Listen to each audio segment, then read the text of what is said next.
give it a go. Just give it a go. And I could tell she was trying to like. So I ended up locking her in. I gave her some boxes at training. And I said the only time you can leave this box is to go to the next one.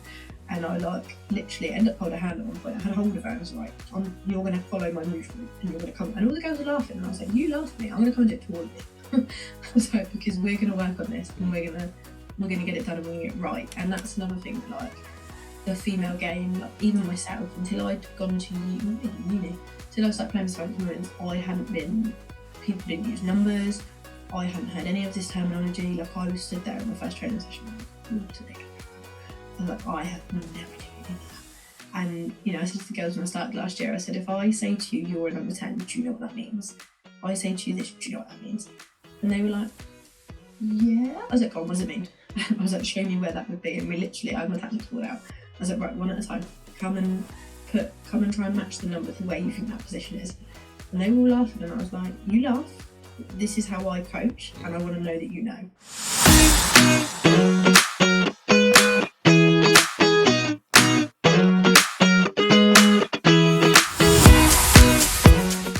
Good afternoon and welcome to the Reflective Coach Podcast with Coach Luca. I'm delighted to welcome interviewee and guest Katie Wakelin. It was great to talk to Katie and I really enjoyed my time speaking to her. As I release this episode, news that I've seen this weekend amongst her socials is that she moves into a new job, a new post and a new opportunity. It's a fantastic opportunity for her to not only have this episode released around that time, which just ends up being a movement of the worlds that's out there beyond what we know, as I feel within life and how I approach things, and I feel that everything happens for a reason, but this episode releases on the time that she gets a new job. How very exciting to release this, and exciting to see how Katie continues to thrive, continues to move forward, and what she's able to do. She's such a wonderful individual, such a wonderful professional, and well done, Katie, on landing your new job. Best of luck, and I hope to see you soon, and it is great to see you thriving and doing well. Whilst I get Katie on this episode and introduce her, we spoke about so much within this episode. We spoke about recruitment in terms of Camp America and how she recruits a wide array of individuals, and she even drops into the depths of what she'd like to see. So those personalities, the types of questions, the responses she'd like to see, and what maybe those expectations are, or what maybe she'd like to see more of the interviewees who come on. So that's a really good insight if you're listening. Also check out Katie's socials so you can have more information and what she'd like to see. And that's interesting off her experiences, and what a wonderful individual to get to know. Katie also spoke about that synergy. So that synergy right throughout the club and throughout those teams in terms of that philosophy and that pathway for players. So for the players between the first, the seconds, maybe the 18s, the 16s and downwards, how these players play within that framework, this club philosophy, and how they're able then to transition right throughout the teams.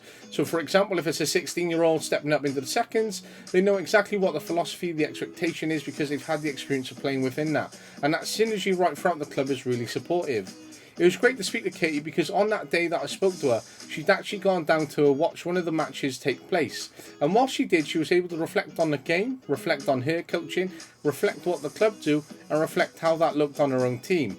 She then spoke about how the philosophy may look, the opportunity for players to come through, how this may look in terms of her team and how they approach things. And she spoke about a pack mentality. Now, if you've been listening to the episodes and watched some of the YouTube videos, I'll give some insights into how my club was built from a team where we instilled some values, and then it became an ethos, and then we created that around a team message, and then it led to us actually naming and founding a club after the Wolf Pack. So it's what they do on and off the pitch, that pack mentality, supporting one another, being there, and continuously hunting as wolves would do. If you'd like to hear more on that, just go back and listen to some other episodes, and I hope to give you some more as the future comes out as well. Now, Katie spoke about how the team approached this on the pitch and how this may look, so pressing together, working together, how they may try and recover the ball, recover possession, move forward, come across the other team. And this pack mentality is really important because Katie mentions the ego problem. Now, some players have had an ego problem, and it's how she addresses it, what action she puts in place, and the barriers that she overcomes. Now, ego can be a good thing, it can also be a bad thing. Sometimes you might come up a real good tactical team or a real good technical team, and we just need to park the ego so we can have that pack mentality and really overcome the obstacles that are in front of us to go on and get the positive result. parking ego and sometimes having that ego problem where you turn up the training, I'm the best, I'm this, I'm that, is sometimes good, but just overkilling it is too much and can really be detrimental to the team. So parking that is important. And then Katie touches upon team management and then how she supports the players in terms of training and where they're going to go. So players are on their journey, and if you have a squad of 25 players, they all have individual lives, they all have individual moments, memories, journeys, and then, they're going to go on and make their own opportunities later on in life. Now, whilst they do so, they might become semi-pro, professional, they might go and play in an academy, they might go and play for another club, they might lead into coaching, they might not play at all, or one day they're going to become parents themselves and they're going to see their children come through. But whilst they're doing that, we're having an impact on them because those messages and those opportunities which we give them will live on and will maybe help shape their framework, their mindset and how they approach things. But just by giving it a go is really important. So just by giving it a go will allow players to develop their own confidence levels, as they will make mistakes, and then it's how we can address it, action plan it, redefine it and really help them in terms of coaching. And that's what coaching and management is. Whilst they have a go and they learn and they end up at certain points in their lives, so whether they're at those levels, we have an impact on their journey. And by allowing them to have a go and get it wrong, they're hopefully going to get it right. And once they're at that point in their journey, we've had that impact and work with them. Katie then spoke about being big on creativity and how that may look in her team, that philosophy, that framework. And then by being able to give it a go, that creativity comes out as players are able to critically think. They're individual about it. They're able to problem solve, analyse and reflect back. And she's able to develop that mentality, and therefore that shift, say, between year 1 and year 2 allows a transition and shift between that mentality, that philosophy, that framework. Is maybe from year 1 the team are focusing on their technical attributes and where they're lacking and how they can really develop that by giving it a go and having that opportunity to nurture, develop and move on, but then shifting it to a tactical side, because then there's a big reflection, there's a big opportunity to really progress the team and then hopefully progress the club as well as the coaching staff. But whilst that transition happens, you'll maybe approach games in different ways tactically. The coaching staff are going to learn maybe more about their players or learn more about themselves, or the tactical side, as well as introducing maybe a new shift in terms of that framework where the playing principles might alter and change because they're finding their own way in terms of their playing style and philosophy, or whether that tactical shape changes. But that's what the exciting side of coaching is. Katie then touches upon praise and feedback, how this may look within the players and how she manages her squad and reflects back and talks to them, how she gives them that support on and off the field, and what was missing while she was playing. She's able to really reflect that and bring that into bridging this into her own coaching philosophy and supporting her players and really being there, because sometimes giving that feedback straight away at the end of the game can be critical, but sometimes it can be the wrong time and place, and players are not really thinking about it.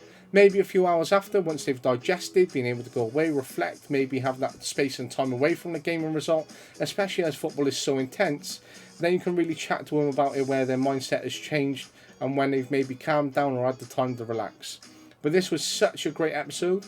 I hope you continue to note down everything within your journal and continue that reflective cycle.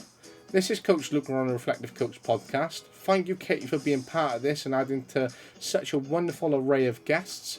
I really enjoy speaking to you, I enjoyed interviewing you, and I enjoy seeing everything that you do. I hope you enjoy this episode as much as everyone else who appears on the podcast. The podcast is sponsored by Humble Gifts. Drop a like, drop a follow, leave a subscribe, leave a comment. I'll really appreciate it. It is at TRC Podcast _ and Anthony_Luca96 on Twitter. It is a Reflective Coach podcast everywhere else. You can listen to it on Spotify, YouTube, Podcast Addict, as well as find it on Twitter, LinkedIn, Pinterest and TikTok. The podcast is growing and I love to see everyone's contributions towards it. It's a big thank you from me. This is Coach Luca on the Reflective Coach podcast. Yeah, good, thank you. Good. Oh, that's going to move right in there. Perfect. There we are. How's your day been? You okay? Yeah, good, thank you. We had a game against my old university today, so. Oh yeah, how'd that go? It was our first team, so I kind of was like, oh, I'll come down, and I just thought it'd be nice to see like some of the girls that were there when I'd left uni. Yeah. But like they are well drilled. Like you can just see it. Like they fought and they were like a pack. And on our first team, we've got a couple of ego problems, who very much are like, I don't need to work the ball when I've lost it, and it just got pounced on every time. It was nice to kind of watch as like a little bit of a middleman, because a couple of my girls played today because I got the second team, so a couple of my girls had slotted in. So it was nice to kind of watch them in that environment because it was like they are 4 leagues above where my girls play. Yeah. So obviously a massive challenge for them. So which was really nice. It was nice to see actually. Yeah, very stressful. And then like the traffic coming home from Portsmouth was just like standstill, and it was absolutely hammering down. I was like, oh my god, this is dire. Sounds exactly like where I am at the moment. So what uni did you go to? I went to Southampton Solent. Oh, right, yeah. So I was thinking Southampton then, but... Yeah. So I live in Southampton. I'm at my parents' house at the moment, which is in like, Fleet, Hampshire. So it's about an hour from Portsmouth, but it does take me about 45 minutes from Portsmouth back to where I live in Southampton, which is just... I do love it, but it is an absolute nightmare, especially when the weather's naff and it's traffic and like, middle of the week. Yeah, I can imagine. So hectic lifestyle then. Yeah, very much at the minute. But it was obviously like our season's just finished, so it'll start to settle down a bit, which is nice. Yeah, we've got one more game left, so it's supposed to be this Sunday, but a lot of my boys are away on Duke of Edinburgh. So we've had to ask the opposition for a mutual postponement, so it's touch and go at the minute. But once it's over, it'll be a nice sort of break for everyone because it's needed. Definitely. I feel like it's been a very long season. Lots of injuries, lots of... Obviously, my girls, uni girls, so a lot of deadlines and sort of stress with that. And a couple that have been out on placement, bless them, while doing like 30-hour placement and then coming and trying to play and training, and it's just been chocker. Yeah, absolutely. So you're obviously coaching the seconds as gaffer. You operations manager for Camp America, is that right? Or operations manager for a sports coaching company, and then I interview for Camp America. Right. So a basis of 3 different roles really. Here, there, different calls. Obviously, being an interviewer for Camp America and trying to fit all that in, travel back and forth, and get a lifestyle in is not easy in the coaching world. I know, I've not made my life easy there, have I? But I do. I love all 3, and like having the Wednesdays away from my normal job with the uni girls, it breaks up my week so nicely, and I feel much more refreshed when I come back in on a Thursday and a Friday, and then I interview on a Saturday morning. So it's quite like it is really nice. And obviously, with interviewing, I get to meet so many cool people, and hearing stories about their life is just like it's wicked. Some of the things people come out with, you're like, oh my goodness, I'm like, what? I like a couple of stories I've had, and and you go, oh my god, like that's amazing. I had a guy that was like a semi-professional skateboarder, and he was like, yeah, I've just been in China for 18 months. And I was like, what? Yeah. He was like, it's fun. I was like, I can imagine. But yeah, the 3 very different hats. But good fun. And when you do coach the girls in a week then, does it depend on how your week has gone in terms of how you deliver that session? So if you've had like an intensive week, would you go and still put on an intensive session, or would you go, oh, I'm feeling a bit intense myself, I'm going to have a bit of a chilled one? I'm pretty... I was actually saying this to someone this morning, because I got interviewed for one of the old Solent girls' dissertations, and she asked me about this. And I said, I'm pretty open with the girls in like where I'm only a couple of years older than them, and very much if you are under the weather or you're knackered, or just drop me a message for training and be like, I am in hell this week, Kate, and I will like, and I kind of always ask them, and I do ask them, and I put the message out about training. I'm like, right, how are we feeling? How are legs? Do we want, this is what I'm planning on delivering this week. Do you want something a little bit more fun around the topic? And next week we'll then dive into all the technical aspects. So on Monday we ended up doing just like fun transitional based activities, but just try and keep the legs in there, because we didn't have a game last week, and we didn't end up training last week, so I had 4 available, and I was like, I'll give you a week off. And obviously we had varsity on the Sunday, so I was a bit like, we trained on Monday night, so I was like, you can have a week off. So we just literally did like fun transitional play. I had 2 goals back to back, and then I had 2 goals that were off at a slant either end. And there were 3 teams playing, and obviously one team was covering 1 goal, one team was covering the other 2 goals, and the other team had 30 seconds to try and score as many goals as they could, and they had 3 balls rolling at all times, and it was just carnage. But the girls were like, that was so much fun. Like, I felt like I was a kid again, and I was like, that was the vibe, that was the aim for the evening, was we'll have a bit of fun. And to be fair, I joined it in the end, because I was like, right, this looks fun, I'll get involved. I was like, I'll go on the orange team, and they're like, oh, that's not fair. I was like, no, I'll get involved. I was like, it's fine. I blend in. To the point, one of the first team manager looked over and he was like, I thought you'd gone home at one point, so I just couldn't see you. I was like, no, I was in the middle of it all. I was having a great time. Yeah, I was going to ask whether you got involved then, because there's nothing worse than when you put on a great session and you're watching everyone else have fun and you're standing there, your feet are freezing, and you just want to join in. Like, I'm the worst for it. I'll always jump in. I'm pretty hands-on with, obviously, like with girls. My girls are very polite. They're really nice girls, but that goes through until Wednesday. We're very polite to the opposition. And sometimes, like especially my centre halves, I was like, just get in their way. Just be up against them. So I've done it a few times where I've actually got in, like, this is how I want you to defend, and I'm going to follow you around for minutes, and you've got to lose me. So quite often I'll dive in and I have a great time doing it. I'm like, nope, still here. Like, trying to follow them around, and if people ever need a partner, I'm like, oh god, I'll get involved, and then I kind of forget sometimes. I'm like, oh, now I need to get in a coach, and I'll see things. I'm like, right, hold on. Or like I've done things before where I've got involved in the training session and I've stopped it and been like, what have I done wrong? Tell me. Someone tell me what I've just done really badly. Which I think has built quite a nice bond with the girls, because they're obviously, I'm not afraid to turn around and be like, I've done something wrong, like who wants to call me out for it? And same with the sessions. When the sessions have got a little bit to pot, I'm the first one to be like, right, that was a train wreck. But, you know, any feedback is always welcome. I always say to the girls, check and challenge me. If something, you know, if I've done something where you go, what on earth does she mean there? Or that doesn't make sense, or I don't actually agree with that, please tell me. I was like, there's nothing worse than people that just go, yeah, that makes sense, or yeah, no, that's fine, when actually you're still there going, what? Or if it was naff, tell me, be like, I hated that drill, that was awful, please never do that again. Because I said to them, that was nothing worse than hating something and then the manager whips it out like 6 months later and you're like, oh, not this again. I said to them, like, we're here for enjoyment. Obviously it's a results-based environment, but tell me if it's naff, because then I won't do it again, or I'll go away and I'll try and change it.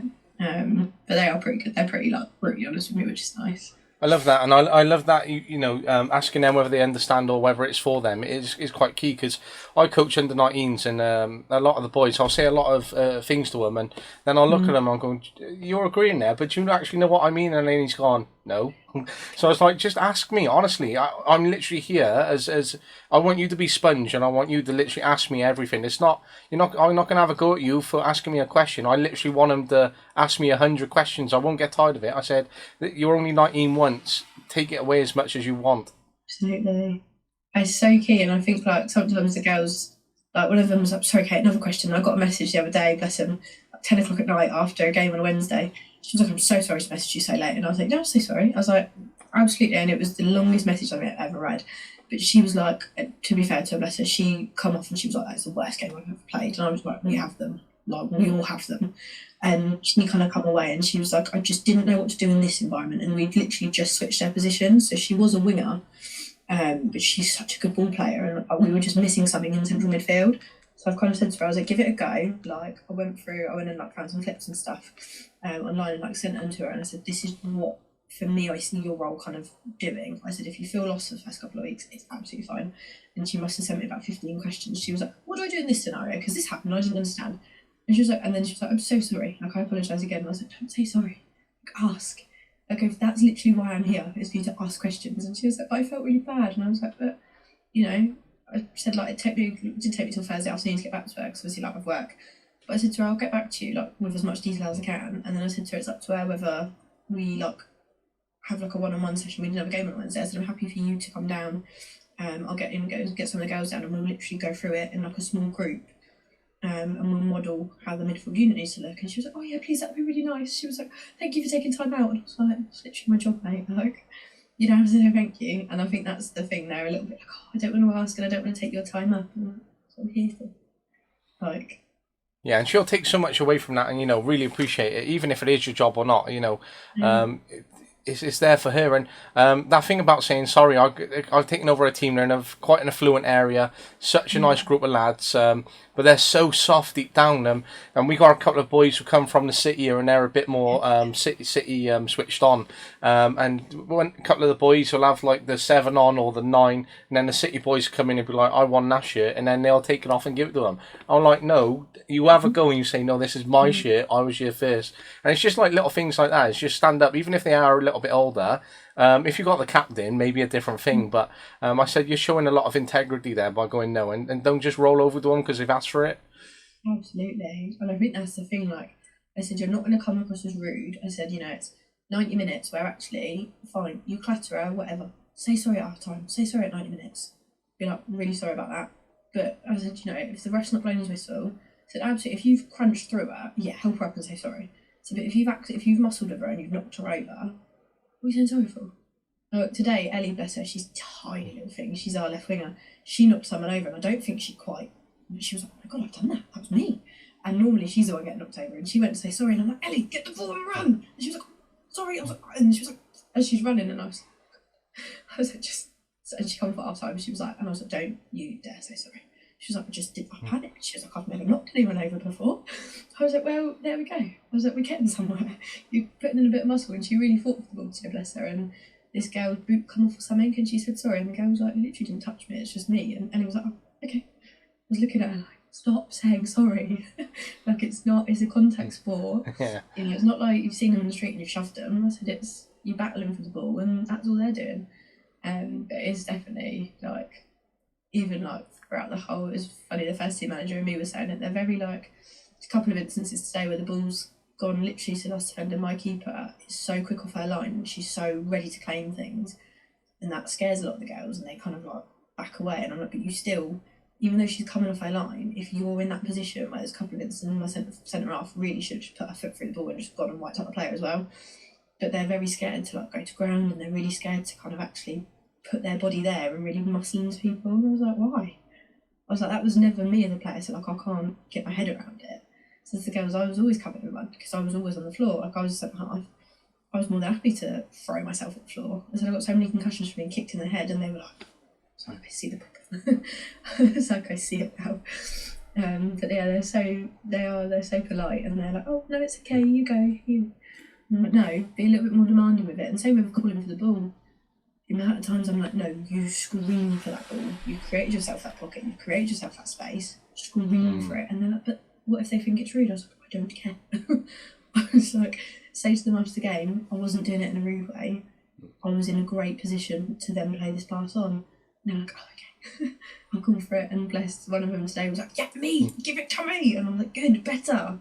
I'm like, we're getting there. But it's so funny, like, because I was never like that as a player. So I said to the girls, I don't understand, I don't get it. I was the loudest one on the pitch. Like, you knew where I was at all times. I said, so I don't, you know, I don't get it. I don't know how to pull it out of you in a way. I was like, you're nice people, but like, don't be nice for 90 minutes. And that's it, innit? It's just, don't be nice for that 90 minutes. But even if she is screaming for the ball, it makes her stand out, because you never know. You might have someone in the crowd, like a first team of somewhere else, or the first team gaffer's there, and just by screaming, and suddenly he's caught his ear, and he's like looking and going, oh, who's that? And then suddenly his eyes fixated, and then you might have a really good, 5 or 6 minutes, and he's like, oh, I'm impressed with her, or impressed with him, and then that opportunity arises. So I think that's so important. I always say that to the boys. I said, for the younger team, I said, you never know who's watching you. You've always got to be calling out, because you might be watching one game as a scout or she, and then suddenly she's turned and boom, you're on their radar. Absolutely. My friend has just been, he's now scout for the Portsmouth first team for the men. We went for our B licence together. He was my manager back at Southampton. So at the start of the season, I was like, can you come in and just talk to the girls? Because we've got one girl that's with Pompey at the minute, one girl that's with Southampton. So I was like, could you just come in and talk to them about like what you look for? Because I know a couple of them really want to like burst into ladies football. And obviously where they're just kind of at 18, 19, just coming down to uni, they're kind of looking around. I said, can you just come in and just have a chat with them? And the girls were like, wow, like that's like blowing my mind. Like, I thought I had to be like super like Ronaldo skilled on the ball. And he was like, honestly, he was like, it's things like that we look for, and a bit of courage and a bit of character. He was like, I don't care if you can do like 15 rainbow flicks. He was like, if you're playing central midfield and you're nuzzling, you're getting in everyone's way, he was like, I would look for that. We can teach you the technical stuff, but I'm looking for that initiative and that, like, I'm going to hunt the ball down, and I'm going to, and I said to the girls, like, even for myself, like, obviously being a centre half, when I went to now coaching 11-a-side, working with like centre forwards and my midfielders and my wingers, I had to go away and watch so many videos, because I was like, I literally don't know. Like, I don't know what to tell you. Like, I've watched football since I was like, 5 or 6, played football since I was 5 or 6, but I'd only ever played in defence. So like, even my goalkeeper, that's been a massive this season, like having to go away and like trying to research how she fits into my sessions and what I'm delivering and what technical information I can give her. And bless her, she's good as gold. She'd never tell me if like what I was saying was bollocks. She always just answered and she's like, yeah, that's fine. And English is her second language. So like, again, she really struggles. She's not very vocal at all. She's really quick off her line. So like for her, she's always there. But I said to her, you've got to call. You've got to put your name in it because people don't know you're coming. And we have a neon orange and a neon yellow keeper kit. I was like, this is not enough. Like, they might see the colour, but you need to call for it. And she's like, I know, I'll try. And I'm like, no, shout, scream, like, but yeah, it was so useful him coming down because even she was like, actually, like a lot of what he said has clicked. And to be fair, you saw a lot of the girls like a change from them going, I have that in me, but I was too shy to do that because I didn't feel like I was confident enough from the ball. I was like, fake it till you make it. Like, if you're telling yourself, I've got this, like I am the best player on this pitch, you're going to play well. So if you're doubting yourself, you're not going to have a good game, are you? If you're like, she's still on the ball, like, don't give it to me in this area. Think, yeah, I can beat her. I can beat everyone. I'll drive from back to the flood. I said, you've just got to have that ballsy confidence almost of, I'll give it a go, I'll take it on. I said, if you lose it, you lose it. Work hard for 5 seconds, try and win it back. You can't recover, someone else got to go. But I said, you've just got to work. And that is one thing that actually showed today. Having the majority of the first team, but having my 4 girls, my centre midfielder, she works so hard. Like, she tries to win everything back. And I said to her, I was like, you're doing too much. I said, I know the girls around you aren't fighting to win the ball back. I said, but you're now pulling yourself out of pockets and you're there at 5 in midfield.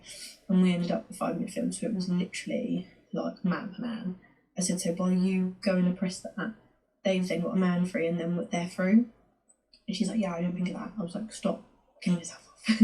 Stop trying to do too much. She's like, I don't want people to think I'm lazy. And I was like, no one will think you're lazy.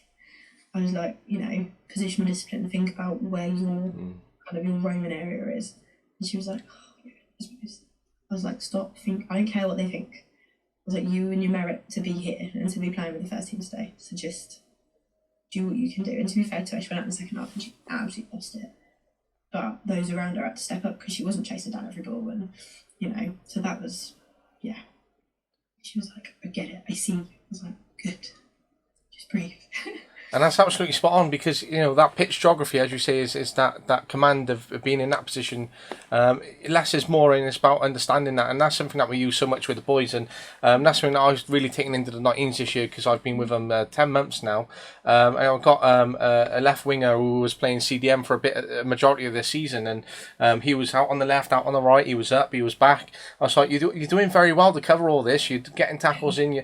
But I said, you're actually putting yourself at a disadvantage because you'll pull that position. And said you've lost where you should be, and then we've ended up conceding because you're not where you should be in that CDM or holding just in front.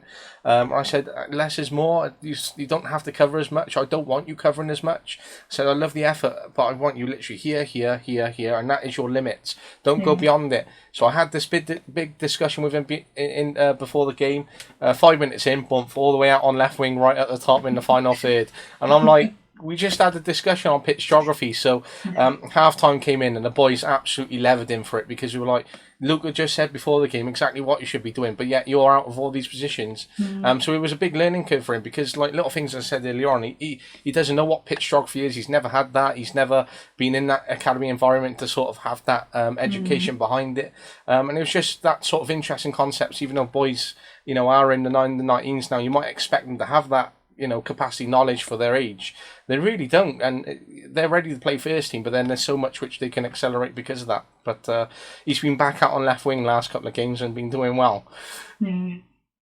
It's funny, it's almost like with my centre midfielder, she was a left winger, and I just said to her, I was like, just give it a go for me, just give it a go. And you could tell she was trying to so I ended up locking her in. I gave her some boxes at training, and I said the only time you can leave this box is to go to the next one.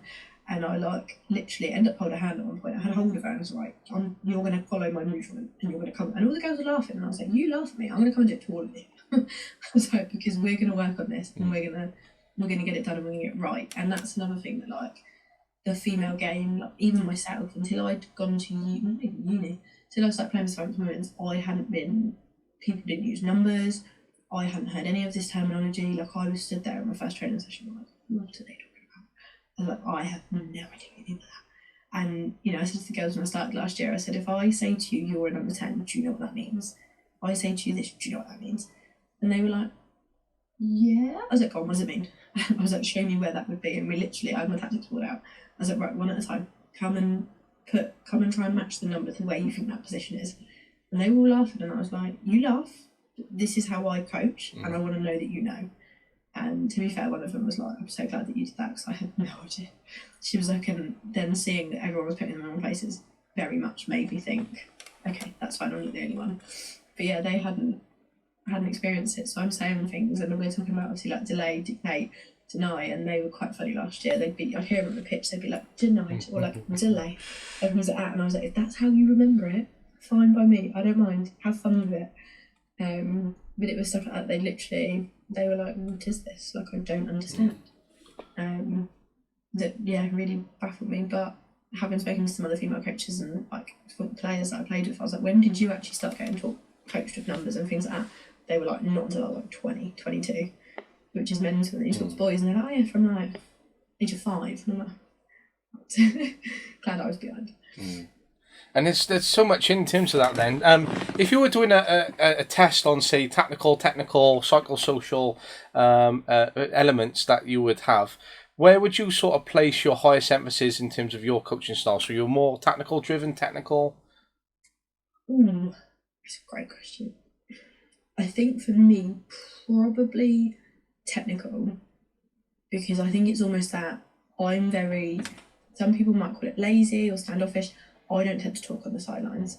I am very involved at training. I'm stood with players, I'm doing drive-bys, and I'm constantly stopping things. And I do think with a lot of the girls, having sort of chatted to them at the start of the season, I kind of said, what do you feel like maybe you haven't, and I kind of went through all 4 corners of them, and I said, in terms of this is what each one looks like, what do you think you've not been coached on enough? And then I was kind of watching it, even things like the way they were receiving the ball. And it was very kind of like, if I can do the groundwork with you and I can really nail that technique in, I don't mind if you're out of position, because if you can pick up a ball and you can drive the 4 players and you can beat them, I'm happy, I'm fine with that. I'm very big on creativity. I always shout at the girls 10 yards every time they pick up the ball. I'm like, 10 yards, go Louise, 10 yards. Like, and they get sick of me saying it. But I said to them, I'd rather you drive forward, that first touch is there, it's clean, it's precise, you're then setting yourself to drive 10 yards. I don't care if you lose it. I said, that's fine. We've gained 10 yards, whatever. So if you don't try and, drive with it, we're not gonna gain anything. You're losing it, and where are we? We're no better than when we started. But then I think, like, with the girls that I did retain from last year, I'd say it changed a bit, and this year we went much more kind of on the tactical side of it, and I looked at the players I had and the formation I wanted to play, and we've looked at kind of how my keeper, her distribution is absolutely phenomenal from her hands. But again, with the female game, she's not really getting that kind of distance in goal kicks. So for me, I hate the ball down the middle. I hate it, and they know it. It drives me up the ball, and I scream constantly. I'm massive on playing out from back. My centre half is so talented. She could literally receive the ball, drive in central midfield, play a 15-20 yard pass out into the winger, and then she just recovers. And I said, like, why are we then playing a ball into no man's land down the middle of the pitch where, let's be honest, like, none of them want to compete for the header. I was like, so why are we playing in the air? So I kind of then flipped it and I went that side this year. But I definitely found I've dipped a lot more into kind of the side corner as well this year, a lot with, obviously, like with deadlines and with them kind of being away from home. And I've got a lot of girls that have just started, so there's a lot to kind of balance for them as well, with like first time living away from home. A couple of them were in the first team that kind of got dropped. So I'm then kind of trying to balance that alongside. And then one of them said to me today, oh, it's been really nice because like, I don't have a sister, but you've been like a big sister this season. I was like, oh, thanks. I was like, I'll take that over like a mum figure. But I have felt like a big sister at times. There have been training sessions where I've had to stand there with one player and have them just talk on my shoulder. And then I've had to go, give me 2 minutes. Got in, kind of given my coaching point, got back out and went, yeah, carry on. And they've just kind of ranted and moaned to me because that was all they needed that night. And then they were, back to themselves.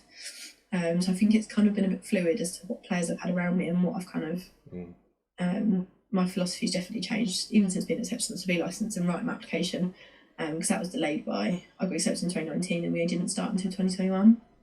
So we got there and I was like, just to let you know, everything I wrote in my application changed. And they were like, great.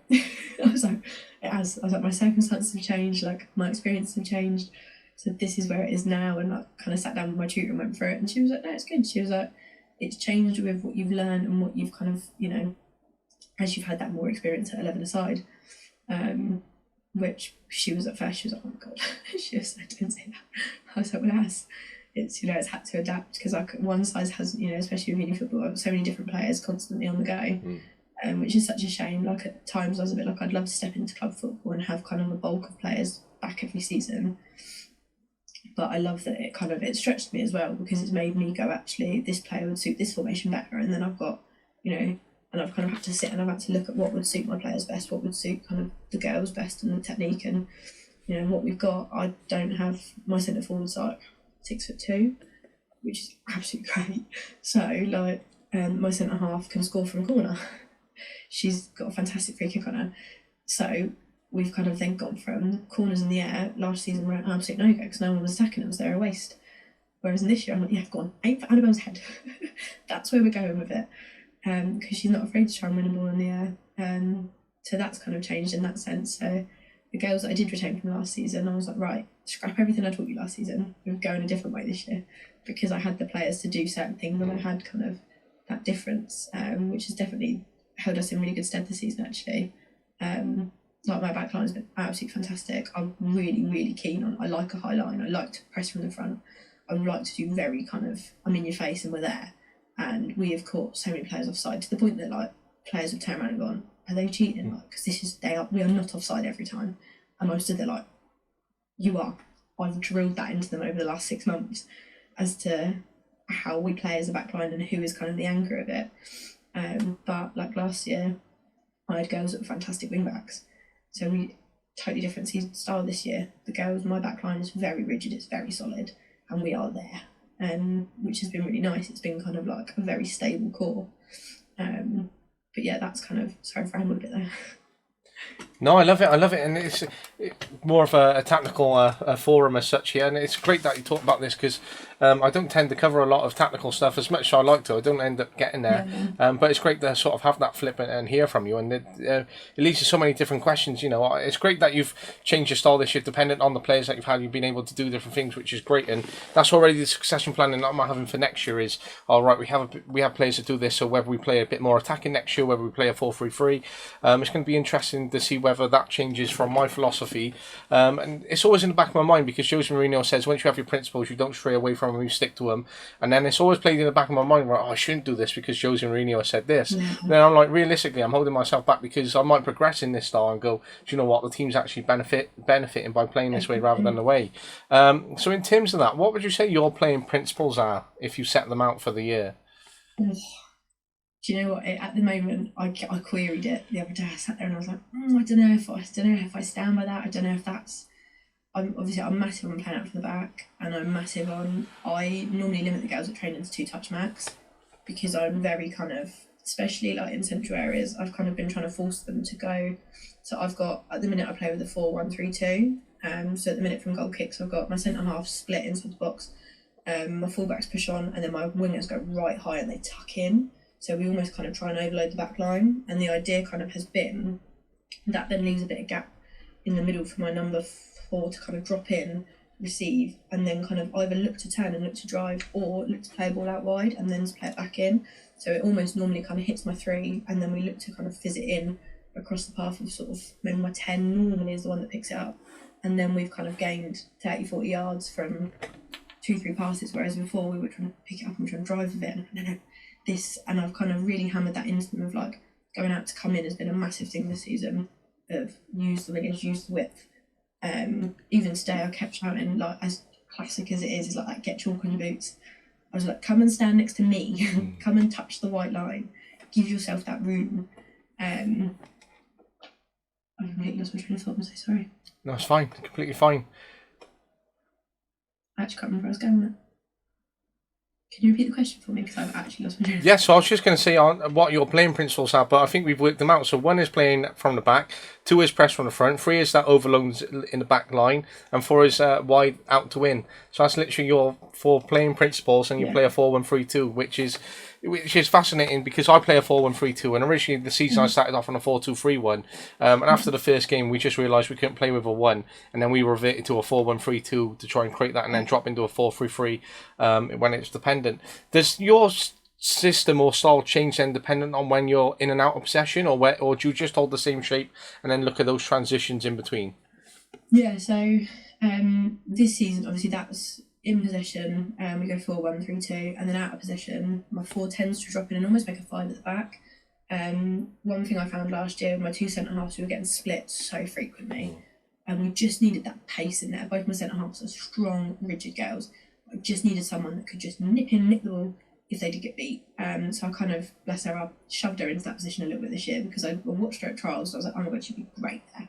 Like, and that was kind of what I wanted. I kind of, when we were at trials, I was like, we want someone that's going to fit in that position, that was going to be really positive going forward, actually get in, get the ball, and then can look to play. That's their first thought. It's not, I'm just going to clear it, I'm going to look to play. Can I look to hit maybe the 11 or the 7? Can I look to hit out there? Can I get it into those areas? Or can I go back to keeper? Can I use the keeper and then peel off? And then my 10 will drop into the midfield, so it kind of ends up being a 5-4-1. And I normally leave my centre forward very central on the halfway line. She holds up the ball so well, like fantastically. So I've said to the girls, when we're very, very tight, we're very compact. I don't want any space between the units. If we can we look to play to Annabelle, and then it is just that transitional period of like sprint and just spread. So it's normally the wingers will obviously try and get as high and wide as they possibly can. The 10 will try and get back up with Annabelle, and she just holds the ball, and then looks to release over into the path of the oncoming 10, or if she can, into the kind of the path of the oncoming wingers. And then we just kind of build around that. And I've given my number 4 a little bit more freedom this year. I said, right, I'll unleash you a little bit more. You can start to kind of drive a little bit further forward, and a little bit more fluidity at the very start of the season. I was like, no, that is, you are there, you are the anchor, you are in. And actually it's worked really nicely because it's become a really nice partnership that's come from her and the number 8. And then also on the one side, between my 11 and her has been fantastic. Just sort of the rotational kind of play, and my 11 has come and dropped in a couple of times to receive the ball from goal kicks, and actually it was nothing I'd love to take credit for it, but I never thought that I never went through that with them. They did it the one day and I was like, oh, brilliant. But it was just, it caught people off guard a little bit, even caught our girls off guard. They were like, where are you going?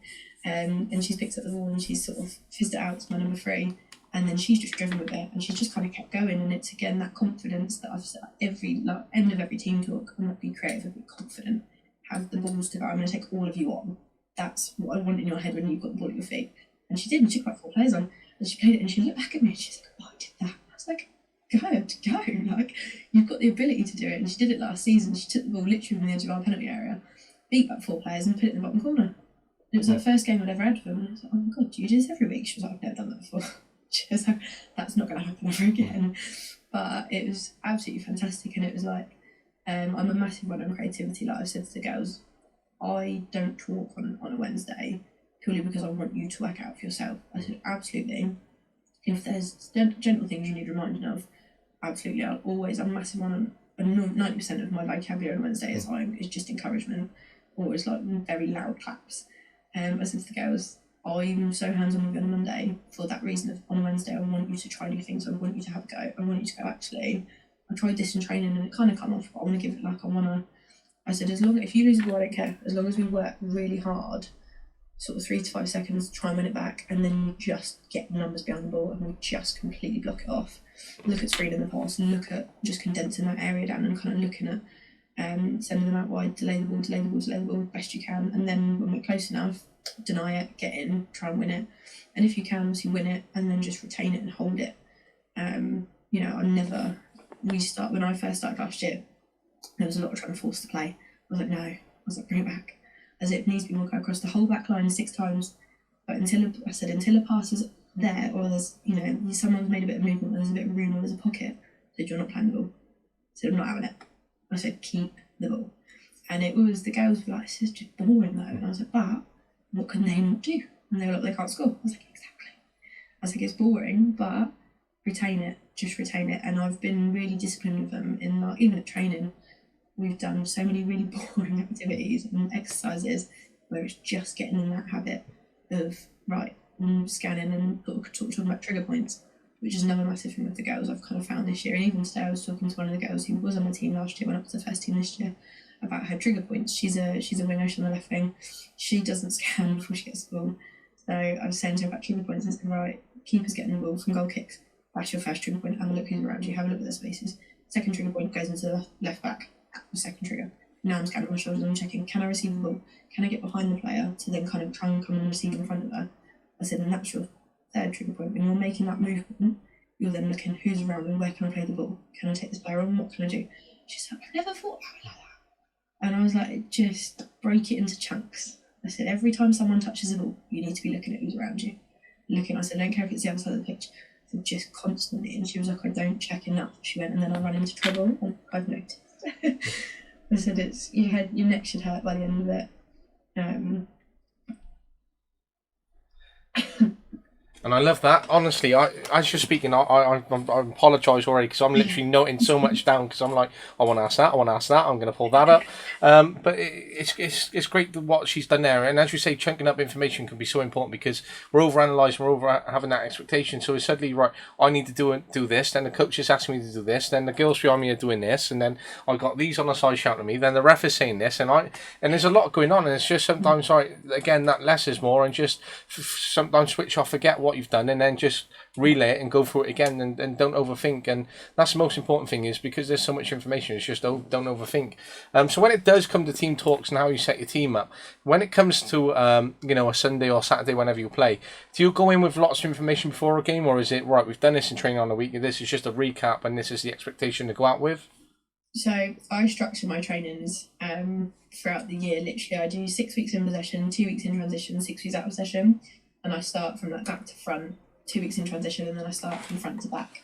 I am like so meticulous with it because for me it helps my brain. Obviously, like, this is my second season actually working in the 11-a-side game, and it's my first season like out on my own, if you will, not on the B licence and not having that kind of support. Like obviously I coach on my own, so I've not really got people to bounce off as such. So my team talks tend to centre around what we've kind of focused on that week and looking at building upon that. So I tend to sort of set like 3 or 4 kind of solid aims as a whole. One of them, literally, most weeks is just compactness behind the ball. That is like such a kind of a main principle of mine. Is I don't care that we've lost the ball; they're not going to go anywhere with it. That is, we're just gonna be patient with it, and we're not gonna dive in. We're gonna wait. We're gonna delay. And then within that, I try and at least have like 2 kind of key targets for each unit. So I normally try and have 2 for my keeper, 2 for my midfield, 2 for my back line, and obviously 2 for my centre forwards. And then I try as best I can to give as much individual feedback as I possibly can. So normally, it looks ridiculous, but I stand with my phone next to me and I talk. I like record myself talking while the whole game's going on, because then I can come back and listen to it and I can pick out key points that I've seen with people and praise, feedback, and I try and then we'll just type it up as quickly as I can, whether it's 2 sentences or sometimes I voice note players. But I didn't have that as a player, and I wished I did, because I always wanted to learn. But I also I feel like that opens a nice conversation for me and the girls, because obviously team talks, people aren't really putting their hands up to ask. Whereas if you kind of voice note or you message them after the game, they then actually go, oh, do you know what? I felt really lost in that environment, or I didn't really know what to do there, or, we had an incident today where my left back and my centre half split quite drastically. And it was, she'd noticed there was a player right on the touchline, and she's gone over to sort of press her, the ball's coming here, the player with the ball, and she's kind of you could see she's in 2 minds. She's like, do I press it, do I screen the player, do I press it, what do I do? And she ended up screening the player, and I'm there like, good girl, good, because she's then kind of delayed that player, she's completely screened that, and then it's allowed someone to kind of get in and press that ball to then drop in that gap and to kind of cut that space off. And someone else had moaned at her and said, no, you should be pressing the ball there. And I looked at her and I was like, no. I was like, that's perfect. That is exactly what you needed to do. And she was like, thank God. She was like, because I felt like I didn't do the right thing. And I said, but by you not diving in, I said, if you dived in, you've obviously then completely taken yourself out of the game, because it's one pass going to beat you. She's then in on goal, and we're miles away from her. I said, but you've completely delayed it, and it's actually allowed us to get in, and they've had to go backwards with the ball. And she was like, I didn't think about it like that. But it was just that kind of like, that quick 2 seconds of like, that was really good. And I've tried to get a lot more direct with what I say this year. I was watching, I went out to observe someone the other week, just to learn, and it was quite, even for me, I was switched off in the end, because I was like, that's quite a long-winded way of getting to that point. So I try and I write my whole team talk out before, and I do tend to stand and like check. And I said to the girls, it's just because I want to be concise. I said, I don't want to stand here and talk at you for 10 minutes. I said, that's boring. I said, but I like to be concise, and I like to ensure everyone's kind of got something to focus on, whether it's individual or it's in a unit or whatnot, because I do think it can be, especially if we're doing like pressing from the front, that can be quite boring for, you know, certain players, because they're maybe not as necessarily involved as the back line, the keeper, and, you know, the kind of the three that are leading the press. So at least if they've got some form of aim, whether that's from the week before or whether it's in preparation for what we're doing the following week, I like to kind of try and, like, not like Easter egg things, but I kind of try and drop feed things in to be like, I think about this because we're going to do it. Which I just got a chat with the girls in the last season, and they really enjoyed. They said they really liked the way it was kind of laid out. So I was like, good, glad you like that, because I'm keeping it because it works well for my brain. So again, it was a massive collaborative process of like, how do they want feedback? How are they going to learn? How do they learn best? I love that. I really love that. And that collaboration and the way that you talk about that process is absolutely vital, and I love to hear it. And that little thing of just having the mic or phone next to your mouth and recording it and having that information which you can then give to the girls and have there. And I've done that once a couple of years ago, and the opposition coach said, "Why have you got that there?" I said, "Well, first off, is for me to assess how much information the boys are really taking on board, because I might replay a clip to them and say, how much of that did you actually remember?" And then it provides that key question and understanding of, right, they were in the middle of the game, how much have they actually taken on board and really understood what I've asked them to, and then it's about how much I'm giving to them, how am I saying it, and the kind of purpose behind it. And I said it's a key learning curve for me as well as for them, and it's something that I'm quite big on and try to really get more out of. But I love that, giving that feedback to the girls and how you do it, and I just think like that collaboration is so key, and the way that you do it, the girls are very lucky to have someone like you behind them, because everything you said in terms of how you're supporting them, being there, and that process. And that's why I asked, what kind of coach are you? Because as you were talking, I was like, oh, she's very mindset heavy, big on psychology, a lot of questions. And then so you said to me, I was like, really technical, and then I'm like, no, she's really technical. And then I'm like, right, she is so balanced across the board. And in the back of my head, I'm going, Emma Hayes, who? And but it's just fascinating to hear of that. And when it comes towards the end of the season, then do you assess your season on terms of, you know, oh right, we've done really well because we scored this amount of goals, or we've had this amount of clean sheets, or is there a preference of having more goals, more clean sheets, or trying to have that balance? It's hard. Obviously, we're in a results-based environment, so we've got to score goals to win games. So I split it in two almost. I have this conversation with my captain most weeks, to be honest, about where we sit in the table, what we need, how many points we need, and I'm very I have that really frank conversation with her. But obviously, being a second team, I've got a lot of girls that just need that support and development. So for my B licence, I came up with like IDPs for all the girls, so they grade themselves across the 4 areas. I then grade them and we look at it through the season, and we kind of set up like a development plan. So for example, my number 7, last season, the kind of development we had from last season, the plan that we needed was just her positioning and her confidence of, I'm going to pull right out, I'm going to look to receive, and I'm going to drive direct at the goal, and I'm just going to keep driving direct, which will then build on with next season. But it's something that she's massively approved on this year. So it's kind of coming to the end of the season, I have meetings, sort of 20 minutes for each of the girls, and we'll kind of talk about their positioning, how they found it, that kind of side of it. And then I'll have obviously a conversation with my captain and with Sport Portsmouth about how we've got on in terms of the league, points, clean sheets, goals. And we'll kind of have that side of it, because I found that I did talk to the girls about it last year, but I found that it was maybe a little bit less beneficial, because it was almost that, like, not a dark cloud, but if we did have a bad game, they were then like, oh shit, we need this amount of points, and you know, this is what Kate needs to hit, and this is what she's set out for the season. So I kind of felt like it put a bit of a dark cloud, because even if we played as performance of our life, we lost 1-0, and the girls were like, oh, but you know, and I was like, but it's not that big of a deal. It's fine. And they were like, yeah, we dropped 3 points. And I was like, but it's fine, because we played fantastically.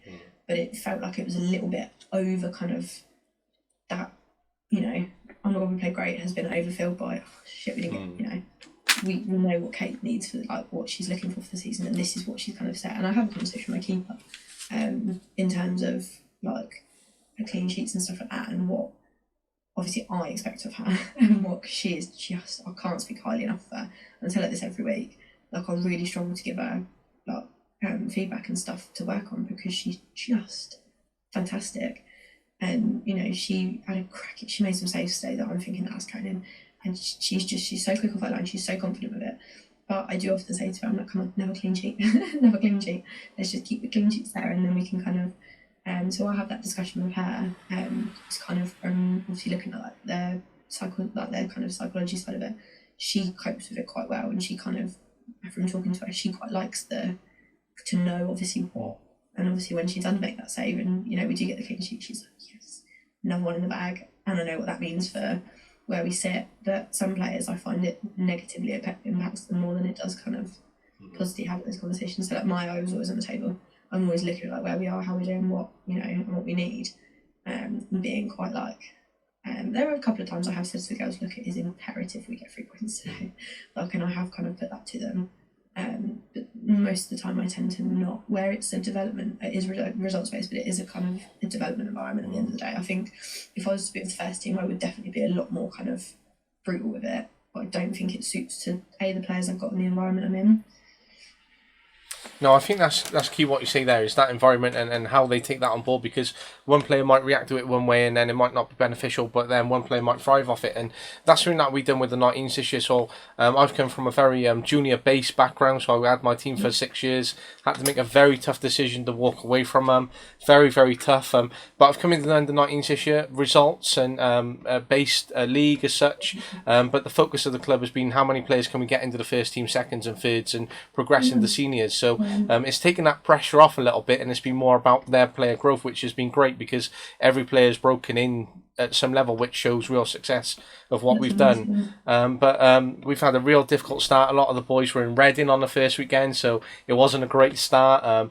We were then delayed kicking off. We were deducted 3 points. We were fined £100. So once we got our next 3 points, because we'd done so well, we were literally back on zero, and it was like, right, we got to start again. So we were literally already 3 weeks behind by the time everyone else was 3 weeks up and running. And it really impacted the boys. You're like, oh no. And so we had a good spell, and we were doing all right, and we climbed up the table. We were in a good position, and then injuries hit, and then some of the boys dropped out because they were playing seniors, and then there was weekends away working and so on, and results just dipped, and we just didn't have the players to see through games. So then we've ended up losing like 5-4, 3-2, 1-0, and it's just the results haven't reflected what the performances have been, and therefore we've ended up slipping down the table, and we're literally like 6 points above bottom, and they've won once all year. And I'm like, what we've done this year hasn't reflected where we actually are, and it's such a shame for anyone who's an outsider to look at it, because that's not really the position that we presented ourselves in. So it's been quite difficult. So as the course of the season's gone on, we've moved away from that sort of results-driven outcome in terms of, right, these are the objectives in terms of learning, how you can progress, how we can get into the first team, and then we'll just finish the season off and then go again next year. I said, as much as this season's been difficult, and we've not won a cup and we've not won the league, next year is that real basis, because this is about you stepping into 19s with those experienced boys, and the physicality and stepping up from youth football, that youth football 16 to 19, and there is that big gap. So it's been really interesting in terms of how that's progressed for us over the year, as well as how that's impacted me as a coach in terms of how I've approached it differently, and then going again next year, which is already in the back of my mind. And as you're saying things, I'm like, right, I need to be doing this, and like my head's flying with so much stuff. But but I think they're key points in terms of how we approach the certain players and groups, and take that away. Yeah, I like that you've got the fluidity, like through the, obviously, and like that's an aim, because for us, unfortunately, we are governed by box rules. And I said to someone today, it's gutting that we don't have more fluidity between the ones and the twos, because there was a girl who has just literally come back from doing her ACL, who was in the first team, but she played X amount of games for the first team, so then she then couldn't come and finish the season with us. So she has literally just sat on the bench for the whole season, and hasn't got any minutes. And you think, if there was that fluidity, she could have come with us. There's a couple of girls that could have really done with a couple of games of the ones, weren't maybe psychologically ready to go up, but could have done with being in that high-paced environment, and that kind of, as almost like a confidence booster, because they can cope. They just are a little bit, I don't want to mess up.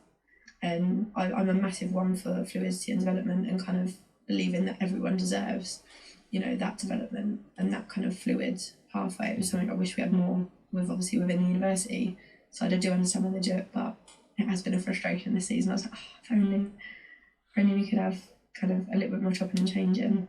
Yeah, of course, I can completely imagine it, and goes with our 19s keeper. He's fantastic, such a keeper, good keeper.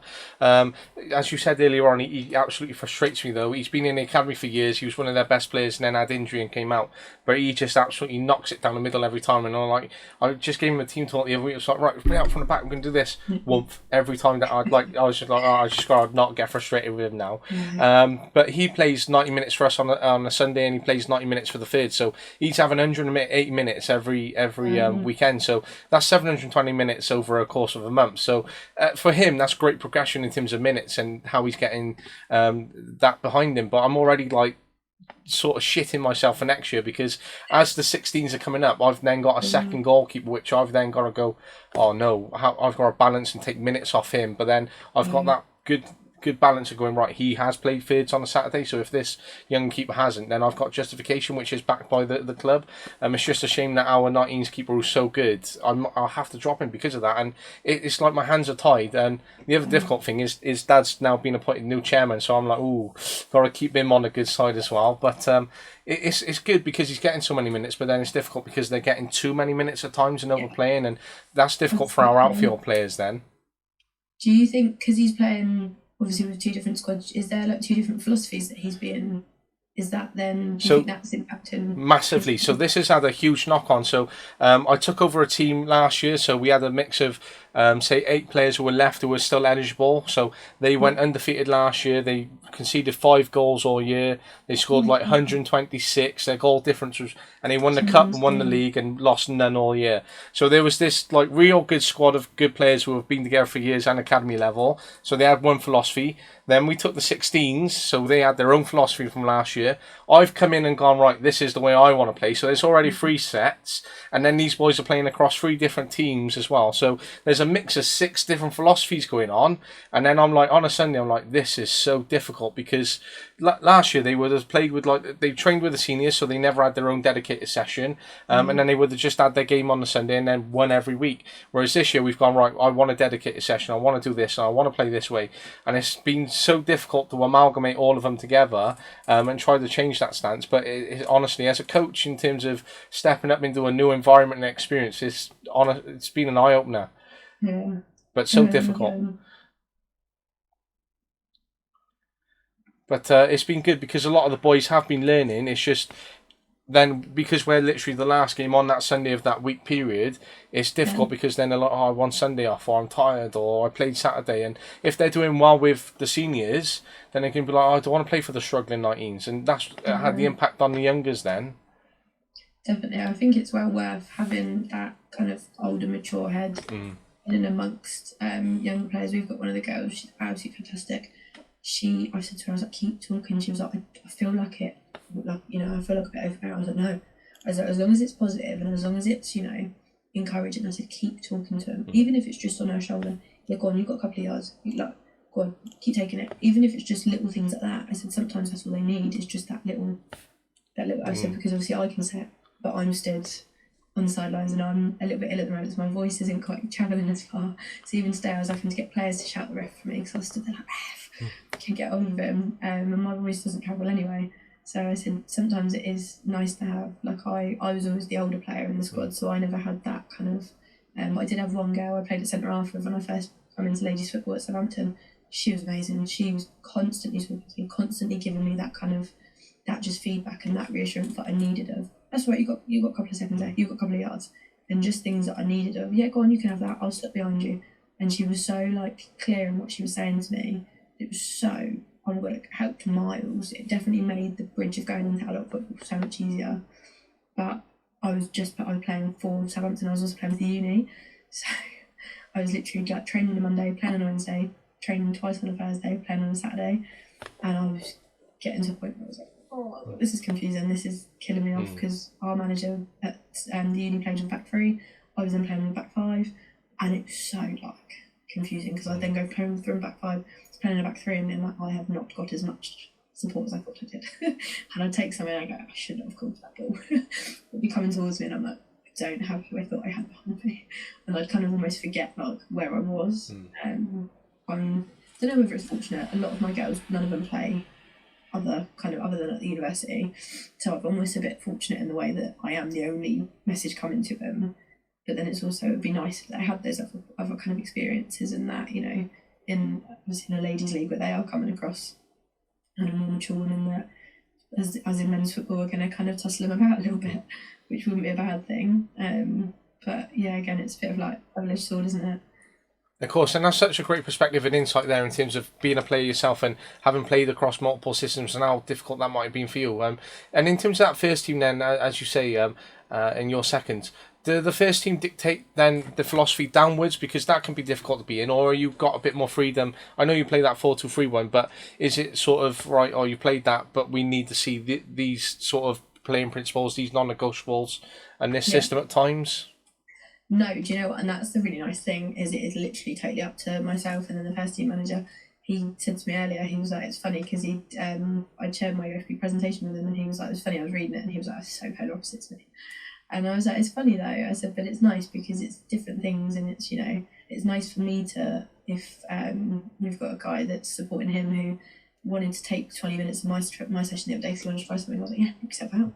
And I'm going to go and watch Ben for 20 minutes, and I'm going to see how he would deliver that, which has been really nice, because it's also for me things that I didn't consider important to myself, or the way my philosophy was kind of built, or how I was as a player, that actually I was like, I'll keep that in the back pocket, because it can definitely support certain players I haven't got at the moment. But if I do get a player that would benefit from the way you're kind of delivering that, which was nice, because I'm very much I don't know how I'd cope in an environment where I had to come top down. Again, it's one of those hard ones where it's a struggle for the girls that are going in between, but I also think it's good because we've got to learn, you know, same with like Premier League, anything, get a new manager that comes in, scrap what the old manager taught you, we're going to have to start from fresh. So it's good to kind of learn and be in those different environments where it's different philosophy, different kind of formation, different needs, different wants, which I said to the girls, that's only going to make you more versatile. I said, understand that maybe for you the dream isn't, you know, kind of the Championship, Women's Prem, like the Women's Super League. I said, I understand that. I said, but it will make you more kind of resilient and more adaptable in general life, because you've had to kind of go between the two, and you've had to pick it up quickly and kind of move a bit. So yeah, I've been quite thankful that I have got complete free creative throne, which has been really nice. No, and it helps you grow as a coach then in terms of what you want to do as well. And I know when I was coaching at Newport County Academy, I came in and they were like, oh, the Academy manager wants 3-5-2. I was like, the boys don't have the ability to play a 3-5-2. So realistically, we're killing the game off. So I remember going down and seeing the 14s coach the one day on a Saturday morning. He asked me to go and help him. And he was a ref by default. So he's put his ref kit on, no assistant coach. So I've rocked up a little bit later from session. He's in the middle, like, reffing. I'm like, what's going on here? He's got them playing a 3-5-2. They're playing like a regional talent centre from Gloucester. They're absolutely getting hammered. And he's like, but the Academy manager wants it. So they're getting hammered. So like, half time, I literally went, we're playing this way, and we got back into the game. We evened it out. I was like, do you not see the outcomes here? Just because he wants it 3-5-2, and I completely understand we've got a curriculum and things to follow. But I said the boys are getting hammered, so it's okay to go. Oh, they lost 9-0 to the regionals, playing a 3-5-2, and that's okay, is it? So, and sometimes because the style is dictated, it has that. Negative impact on the rest of the players, and sometimes we have to change that style, as you said earlier on, to benefit the players. Yeah, no, for sure, definitely. It's I don't agree with trying to make a shoe fit that doesn't fit. But it's unfortunate when that is dictated. Well, we've been going for an hour, and I know it's 8:15, and I know we said an hour, and how busy you literally are in terms of getting things on and coaching earlier on and later on in the night, and it'd be nice for you to have some downtime before we're back in again tomorrow, and like, oh, is it already back in?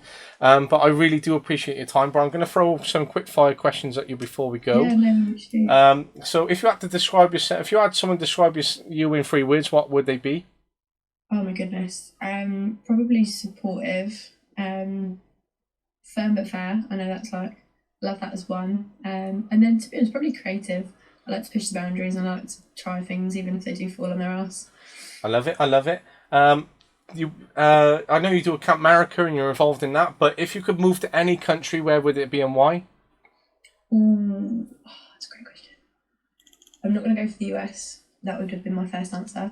I'd probably say South Africa. I am half Zimbabwean, and it has actually always been a dream of mine to use sport as a tool for kind of education out in like the shanty towns and the more kind of the underprivileged areas. So that would probably be my move back to South Africa, use sport as a tool to kind of educate kids to get them to a position where they can go and get a job rather than being involved in kind of violence and crime. Pretty cool. There's a little hidden fact about you there, which isn't there, but that's pretty cool. I'm acting. I love that. Who was or is your role model? Do you know what? That's, to be very cliche, probably my dad. He was the one that got me involved in football. He's a massive QPR fan, which is where I've got it from. I am QPR through and through. And kind of watching him, he was my coach when I was like 14 till I was 16. So he has always been, I'll phone him when I'm driving home from football, phone him when I'm driving home from training. He has been there through all of it, and he's always the one I bounce ideas off. I shout and scream out when things have gone wrong, and if I've ever doubted myself, he kind of plays devil's advocate. He's like, I see where you're coming from, but look at where you've been, how can you learn from that? So I wouldn't have got to where I am today if my dad wasn't the one kind of pushing behind me. I love that. Great answer. Lucky man. To be a full-time professional player or full-time professional coach? I have to be a full-time professional coach. As much as I'd have loved to have played, I just love coaching. I love what it's given me. I love the interpersonal relationships you get from it. And I couldn't give up. I couldn't go a day without coaching, to be honest. Great answer. Love that. Probably the best one that I would take. If you could spend a day with any coach, manager, or sports person, who would it be? You've already said it, Jose Mourinho, in a heartbeat. In a heartbeat. He is just everything. I'm just in awe of, when you watch him in press conferences, and I love him. He's just got such a confidence about him, and such a, this is my way, and I don't care what you think. And I just think it's brilliant, and I'd have like a Bible's worth of questions for him that he'd probably in the end be like, okay, leave me alone now. Like, restraining orders coming, but I'd love to. Him or maybe Hope Powell. Either, him or Hope Powell, I think. If I could have them both, I'd have them both. I love that. I remember meeting Hope Powell once. I think she was managing England, and she was in Cardiff. I was literally watching the game with the boys. I was probably about 14 at the time, maybe, in Cardiff. I'm walking around and way about to catch a train, and she pops out of nowhere. I'm like, Hope Powell! I just remember having a little fist bump off her, but that was just a little cool moment. She was probably my first female role model. When I was about 14, 15. So she's got a special place in my heart. So how old are you now? I'm 24, 25. I was going to say, mum, because when you said that mum reference, I was like, no chance, way too young. No, well, it's funny, like, obviously working with like really young, I work in majority of primary schools. I had my birthday, I worked on my birthday, one of the kids gave me a sticker, told one of them, and he was like, he's like, what? He was like, you could be my mum. And I was like, right, let's not. And a couple of the football girls do call me their mum, and I'm like, right, pack it in, because I am not that much older than you. Absolutely no chance. No, it is quite funny when you've got a 6-year-old being like, you could be my mum, and I'm like, right, I'm aware of that. Really, no, let's not say that. Yeah, definitely. If you could give one top tip to any coach, what would it be? Fail, probably. Fall on your ass as many times as you possibly can. I wish I'd accepted failure more when I started out. I really let it get to me, and actually I look back, and the things that I failed at the first time round, I learned so much from it. And even to this day, I love when things go wrong. Like, it's a bit sick and twisted, but I just fail, and don't be afraid of failure. Throw yourself in it, and don't leave any of you to regret. You don't want to sit there in 20 years and go, I wish I'd given that extra little bit. No one sits there and goes, oh, I'm gutted, I tried my hardest and I fell down, but I did learn from it. So fail. I think that's some real key advice that some people literally need to take on board, because that is true, and failing leads us to better places sometimes and opening doors. And you've practically answered number 9 with that one, so I'm going to skip over number 9 and leave this as your last one.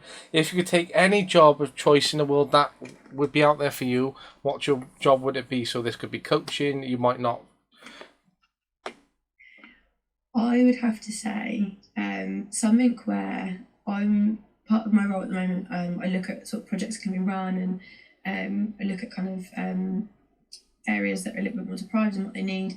Probably something to do with that, looking at areas that need something. So, for example, at the minute I'm trying to get off the ground in Southampton. We've got an area called St Mary's. It's got a really big BAME population, but I'm looking at kind of Muslim women who obviously got a lot going on in the day, don't get time for exercise, looking at obesity rates, looking at delivering like a ladies class, whether that be like a gym or a Zumba or a football, whatever they want, at a time that's kind of for them. So it would be something to do where they come and exercise, and it would fit into their lifestyle. So it would be something to do with that, where I could kind of build a project to help people, and kind of use sport as a tool for either education or for, you know, helping in that sense, whether it be like confidence or skills or anything like that. I did want to go and work in a prison at one point, and use sport as a tool for rehabilitation. That was before I started uni. That was very much on my radar. I'm like, that's what I want to do. I want to work with hard criminals. I want to use football to change them. Which never know, I might still do, but that's probably what I'd love to do the most. I love it, and right throughout, you have just shown how selfless you are, literally, because by putting the players forward, by trying to have that impact, by using it as a tool, wanting to go out and make that difference, engaging communities, giving them what might not be there, and opening up doors, I think it just wraps up how incredible you truly are and what you're doing. And honestly, all these individuals are very lucky to work with you, and I think your dad will be extremely proud. And honestly, as I said earlier, a very lucky man, and doing him really proud. And it's been great to see everything on your socials, but it's been even better to hear it in person. And again, I'm thankful for your time, and I'd love you to come on again when your hectic schedule allows. Absolutely, I'd love to. It's been great. No, I've loved it, and I've been watching the minutes go up, and I'm like, oh no, please don't end. But honestly, but it's been such a great time of my night, and I've really enjoyed it as well. But it's a massive thank you from me. Thank you. It's been an absolute pleasure. I've loved it. Fantastic. Well, I hope you take care, and I hope everything goes well, and I'll catch up with you shortly. Yeah, no, perfect. Thank you too. It was lovely to meet you. And you. Thanks, Katie. That's all right. Thanks.